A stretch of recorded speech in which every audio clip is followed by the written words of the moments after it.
Hi, my name's Ted T. I'm an animation director and I've been animating for 28 years. In 28 years, times have changed a lot, mostly in the actual medium. When I started, it was 2D, hand-drawn, pencil-on-paper animation, which we all loved, and it's transitioned mostly into 3D, computer-generated animation. And those, were the two major forms that I've done. But all along in between, you've seen the art form change and develop.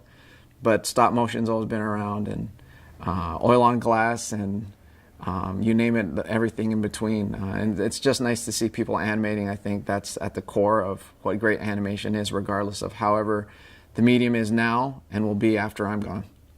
I think the big thing about expressing yourself, regardless of the medium, is clarity. I think whatever allows you the most clarity in terms of how you see a vision of something and how you want to execute it. For me, I grew up drawing, and being a Disney animator, it was about drawing.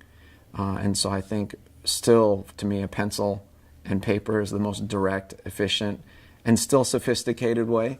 But it doesn't mean at all that that's the best way to do things. I think my shorthand is hand-drawn, but CG has brought things you could never ever achieve otherwise.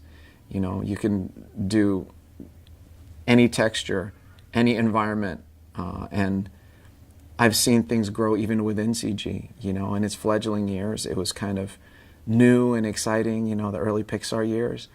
And you look back now and you're like, oof, it's a little rough, but it was groundbreaking. And the thing that hasn't changed, is the storytelling.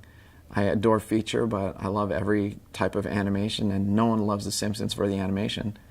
And you love it because you love the characters, and I think that's the common thing that, regardless of medium or what I'm comfortable with, is the thing I'm always kind of looking for. So the pencil matters a little less to me than being able to say this is what I'm looking for, and trying to execute it. I think you can be, like you suggested, it's pretty perceptive. You're from two schools, either the school of writing or the school of motion. And I think animators want to animate and writers want to write. And you need a little of both, because without a full understanding of the character, you don't know where you're headed. And so you have to know what you're after before you can actually animate with any kind of truthfulness. Otherwise, you're just kind of guessing. You might be developing animation, you could be testing different types of motion, different styles of motion, but in the end it's just empty movement and kind of meaningless gestures and meaningless expressions, unless they are anchored to the truth of a personality and the specificity of an intention of a specific character in the context of a story. So I think it's by necessity, you get the purest animation in terms of feature, in kind of classical storytelling with a well-written story. But if you're talking about National Film Board, how I grew up seeing a lot of National Film Board animation, some of it's very experimental, and that tells its own story. Acting was always the thing I loved most about animation. Whether it's comedic acting or dramatic acting, it was the thing I loved most. I mean, I loved action, but really acting was the thing that I gravitated towards. And I think now, understanding the writing side of it more and the story side of it, I see how difficult it is, and how hard it is to be concise, and how easy it is to want to fall into just written exposition. I think writers who had never animated or really understood the process of animation naturally would expose writing with lots of dialogue and with less acting and less unwritten. But I think that's slowly changing. But yeah, it's really fun, and it's made me appreciate both sides more.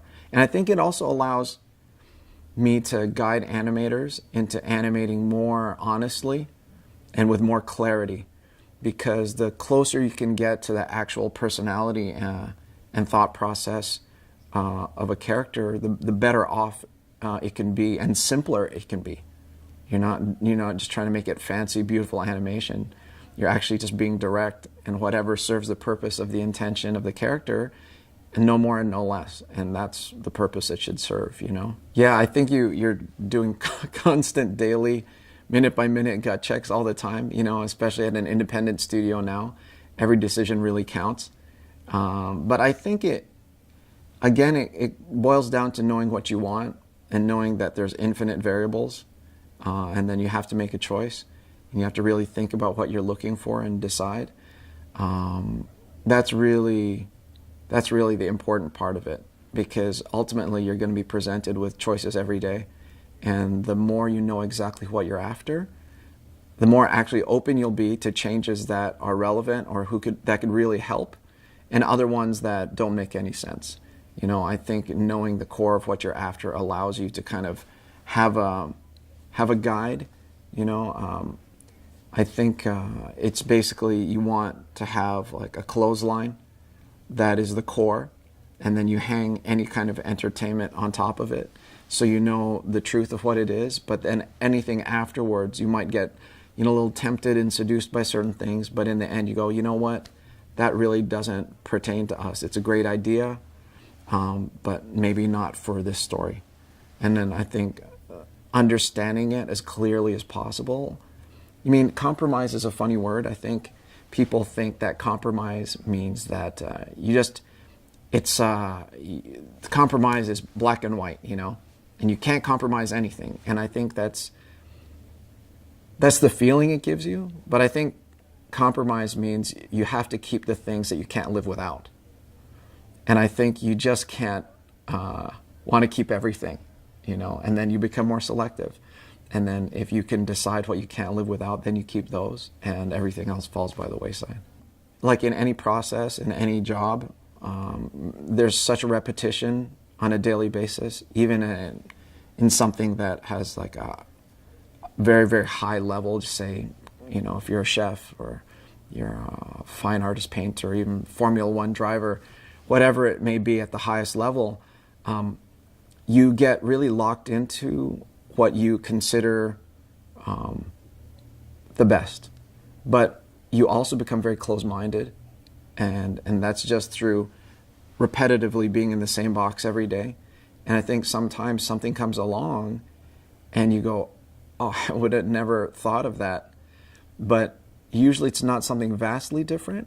What it is something that you expected, but not in the way in which you expected it. And that's when you realize, like, oh, there's something inside of you that says, you know, that could really help us.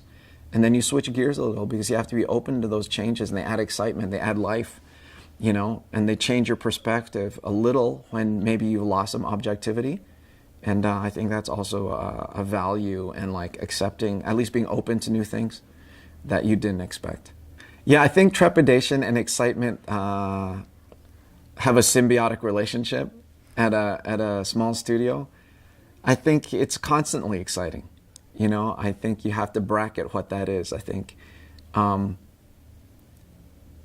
since you're aware of every single step, and every one you have to make more carefully than you would when you don't have a financial safety net like you would at DreamWorks, you know, like we had there, or Disney, obviously. But it makes you very focused and a lot more sober in your decision making, because it's not luxury, it's necessity, and you know what you want to achieve. And I think if you can keep in mind that you're still getting to make a film, or you're getting to actually have a real fair shot at making a film, you know. And when we made our first one, Ballerina, a lot of people asked me after the film, they're like, so what did you like most about it? What are you proudest of? I'm like, that we finished it. Like, and people are like, haha. I'm like, no, I'm not kidding. The fact that we finished a feature animation, no overtime, we finished on time. We got a theatrical release, and people like that I've never met before said their kids have seen the film and they liked it. That's like so huge for us. But you're right in the fact that you build towards the next thing. And now with our next feature, you know, we loved our experience on Ballerina, but now we know what the stakes are, and we want to have the next film really anchor our identity.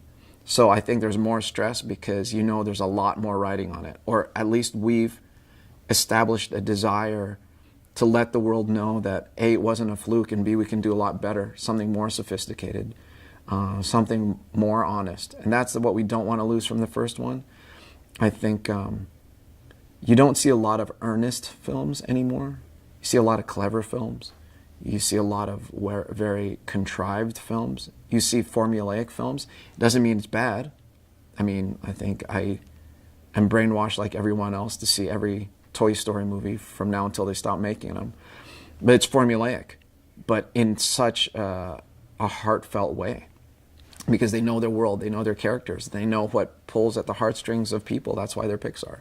It's not a bad thing that they're masters at storytelling that way. But we have a choice to tell our stories that way in a slightly different way. And we just have to stay focused. But the stress keeps you sharp.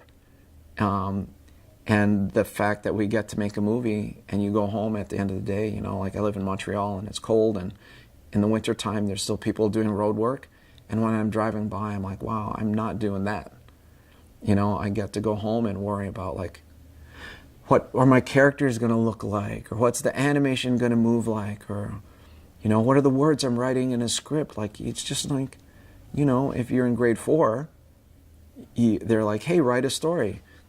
It's essentially the same feeling, right? It's the same excitement, the same thing, the same level, same expectation that you have. Like, I want it to be cool. Do people understand? Do people get it? Is it funny? Is it sad?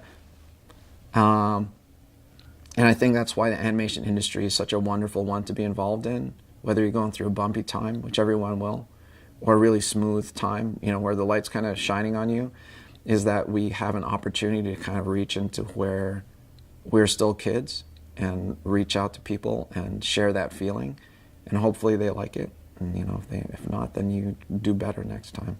Yeah, you know, I think now being involved on the script side, I have a really clear idea about how they're going to move and how they behave because I know how the characters are written. But prior to that, just being an animator, you wait for the dialogue because it's all done beforehand, and you get a lot of the performance from the actors' voices, and we see footage of them. But, you know, obviously acting it out is like the most fun part, you know. But then as you mature as an animator, I think you seek less repetitive performances. You know, you don't do the same arcs and the same blinks and the same reactions. And you start to really narrow down more, you know, like if, you know, I think when I was a younger animator, I'd be really happy if I could just animate an angry character or a happy character. But then, you know, 20 years in, you're like, well, what happy is if you discovered a peanut butter and jelly sandwich and you had nothing left in your bag? Is it happy that you saw your child graduate? Is it happy like you won the lottery? Is it happy like, you know, you managed to run 1 mile when you weigh 300 pounds and it's your first mile towards being healthier and happier? Then you have to decide what happy means and actually do a more truthful version. And I think what's interesting is that when you're a younger animator, you just think of movement for the sake of movement. And it's smooth and it's beautiful and there's weight and there's these cool turns. And then later on, you're like, movement is just a means to an end of expressing intention. And if a character can just slightly, you know, look up at someone, you know, there's a beautiful sequence from that short series, John Adams. And John Adams has gone to England to address King George III. And of course, you know, King George had lost the Revolutionary War against the United States. Well, they're his colonies. I guess that's what started it. But the performance in that sequence is absolutely beautiful because the king has such a restrained performance, as does John Adams. And the exchange is so subtextual and tense and yet respectful that if that material is ever written for animation, I think that's what fascinates me, is to deliver not a live action performance, but to find a way to turn those performances, make them worth animating, you know, to push them and to make them even clearer and more lifelike. You know, it's just as fun as making someone like, you know, run up and down a wall and, you know, being chased by an animal or like doing ballet or whatever it may be. But the depth of what you can achieve in animation in terms of performance, I don't think is not even close to being tapped. I just think the writing is limiting it. But in North America, animation remains a kids medium, and so it's hard to expand past that. You see like Coco or The Incredibles, or hopefully our upcoming feature Fireheart. But a lot of the time it's just meant to be a fun, romp. It's supposed to be like a fun roller coaster ride, and there's nothing wrong with that. But I think there's more to be had. But what do I know?